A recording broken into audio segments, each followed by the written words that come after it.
किसी ने क्या खूब कहा है कि जब लाइफ ही टेम्परेरी हो तो यहाँ पर सब कुछ कैसे परमानेंट हो सकता है। नमस्कार दोस्तों, मैं राहुल सिंह चौहान एक छोटी सी कहानी के साथ। एक यूनान का बड़ा ही संपन्न राजा था। उसके पास सब कुछ था, बड़ा महल था, गार्डन थे, महल में पूरी सुविधा थी।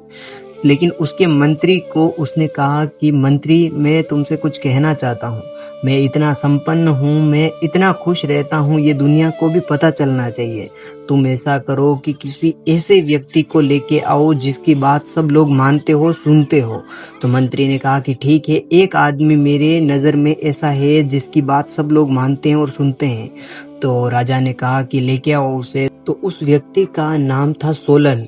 सोलन था वो जो जिसकी बात सब सुनते थे, सब मानते थे। मंत्री उसके पास गया और बोला कि हमारे राजा ने तुम्हें याद किया है और महल में बुला रहे हैं। तो सोलन ने कहा कि आप चलो, मैं आ रहा हूँ। तो मंत्री के साथ वह सोलन आया। तो राजा ने मंत्री से पहले ही कह रखा था कि उस सोलन को पूरे महल में ऐसे घुमाना, पूरा दृश्य देखे और वो दुनिया को खुलकर बताए कि हमारा राजा सबसे प्रसन्न आदमी है। तो उसके कहने पर मंत्री ने उसके पूरे महल में घुमाया उसे राजा के साथ। उसे सबसे पहले वहाँ का गार्डन दिखाया। इतना बड़ा गार्डन था, लेकिन जो वो सोलन था वो बड़ा ही निराशा के साथ उन सबको देख रहा था। राजा फिर अपने महल में लेके गया, बड़े बड़े झूमर दिखाए उसको और वहाँ की सुख सुविधाएं दिखाई महल की। फिर राजा अपने खजाने के पास लेके गया सोलन को, लेकिन उन सबको देखकर भी वह सोलन बहुत निराश था। उनको सबको निराशा के साथ देख रहा था, वह बिल्कुल प्रसन्न नहीं था उनको देखकर। राजा ने कहा कि कैसी लगी हमारी महल की व्यवस्था। अन्न सन भंडार भरे थे राजा के, सोने के, स्वर्ण के, इतने बड़े बड़े खदान थे जो सब बताए उस सोलन को। सोलन देखकर बिल्कुल भी खुश नहीं हुआ, उसके मुख पर एक अलग ही निराशा थी। फिर राजा ने कहा कि सोलन, तुम दुखी क्यों हो, चलो मैं तुम्हें भोजन कराता हूँ। सोलन को भोजन में भी वो सब सुविधाएं दी जो एक दूसरे राजा को दी जाती है। इतनी अच्छी अच्छी सुविधाएं दी, अच्छे अच्छे प्रकार के भोजन पकवान बनाए गए जिनको देखकर सोलन बिल्कुल प्रसन्न नहीं हुआ। फिर राजा ने जैसे तैसे उसे भोजन करवाया।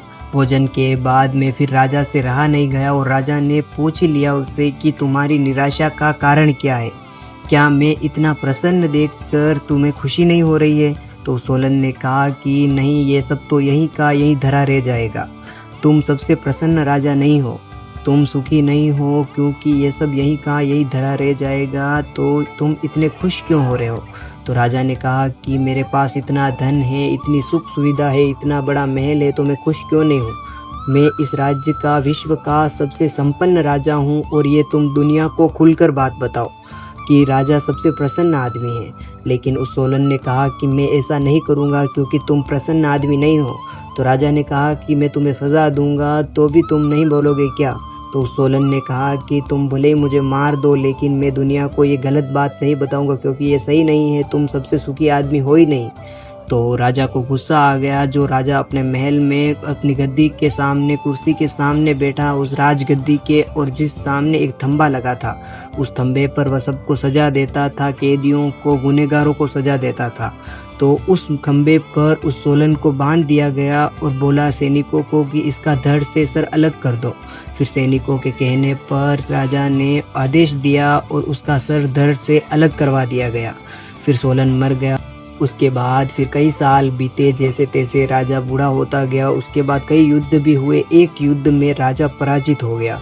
उससे जो पावरफुल योद्धा था, सामने वाला राजा था, उसे बंदी बनाकर उस राजा को अपने महल में लेकर गया।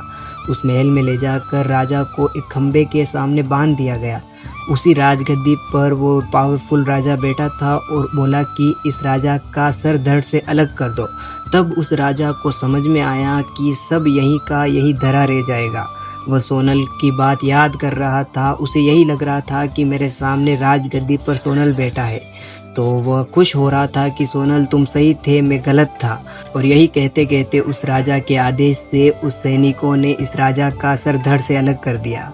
तो दोस्तों, सब कुछ टेम्परेरी है, तो जो मिला है उसी में खुश रहिए। अगर ज़्यादा मिल रहा है तो घमंड ना करिए और कम मिला है तो दुखी मत होइए।